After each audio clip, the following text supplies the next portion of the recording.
we've got a couple more people. I'm just going to go ahead and get started here.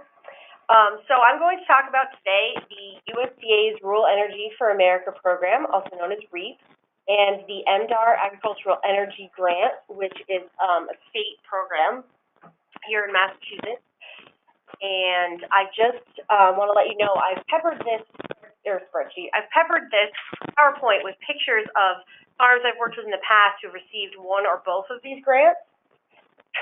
So this is Ferrandino Farm that you're seeing here. They're in, I can't remember where they are, but they are a maple sugar farm, and they got a new evaporator and a reverse osmosis piece of equipment to help with that. They were awarded over $30,000 in grant money from both REAP and MDAR, and as far as I know, they were pretty happy with that.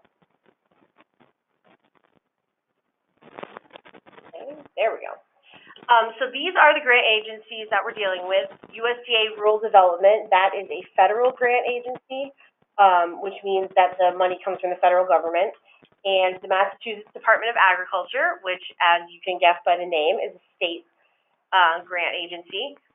And then the Massachusetts Farm Energy Program, which is sort of part of MDAR. It's their sort of boots on the ground for helping farms with their energy projects. That's the program that I run.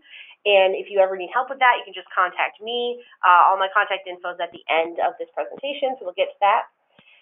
The grants available that we're going to talk about today are the REAP grant, as I mentioned, the MDAR grant.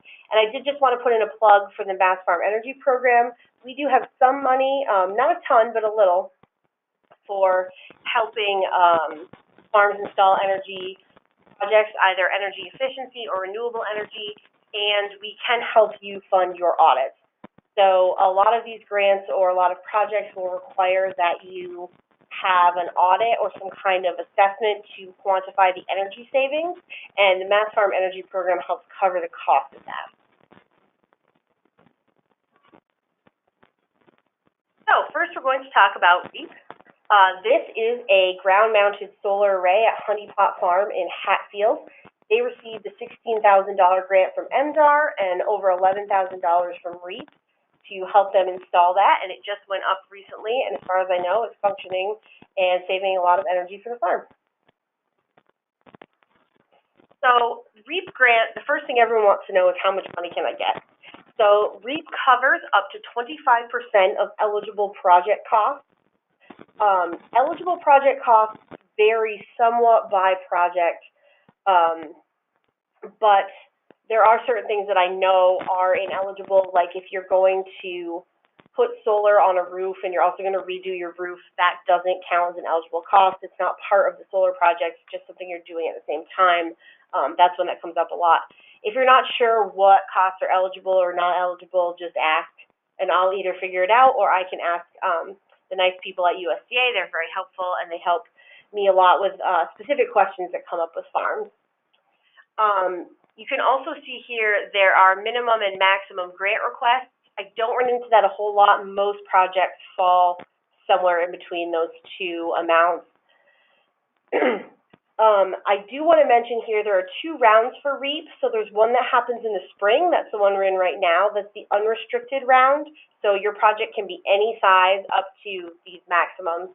And you just request 25% of the cost. If you have a $100,000 project, you can request $25,000.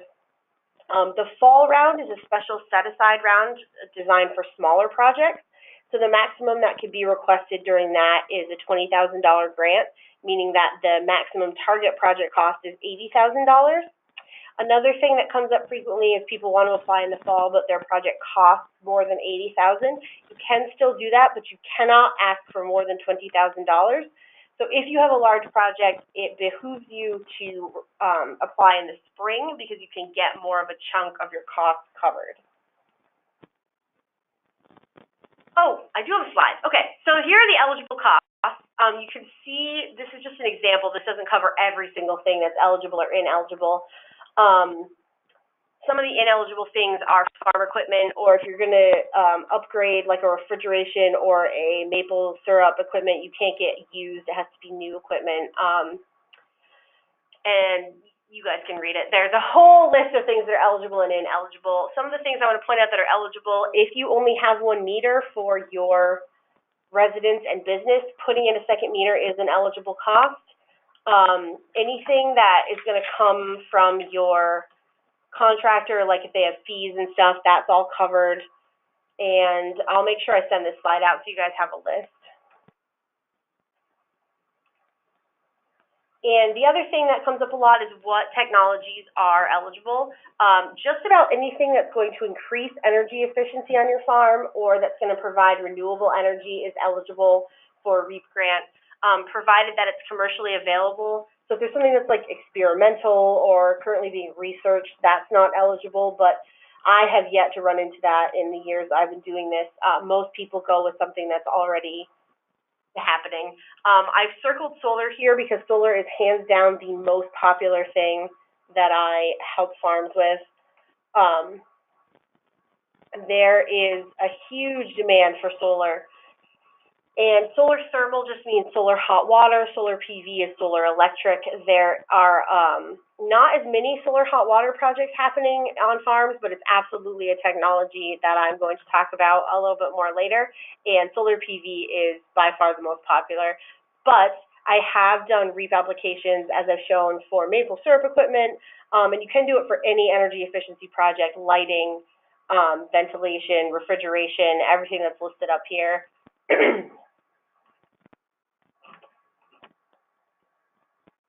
And then who is eligible for REAP? So hopefully most of you out there listening are eligible as an ag producer, so an individual or entity that receives 51% or more of their gross income from agricultural production. That will be defined by your taxes. For REAP, you do have to submit your past 3 years of tax returns, so whatever's shown on your federal taxes are what they're going to base that on. Excuse me.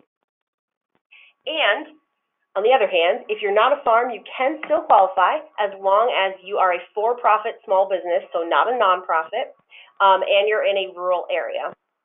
USDA has a specific definition of rural area, because people are like, oh, I'm totally rural, but it depends on their specific definition, which is that you have to be in a city with less than 50,000 in population and not contiguous or adjacent to an urbanized area, so that would be a city with a population greater than 50,000. I've linked here to the, somewhere, I know, well, oh, here we go, at the bottom here where it says rural area website, I've linked to their map, so when I send this out, you guys can just click on that and check. You basically just put in your address and it will tell you if you are in an eligible rural area or not. It comes up either red for no or green for yes, it's very clear.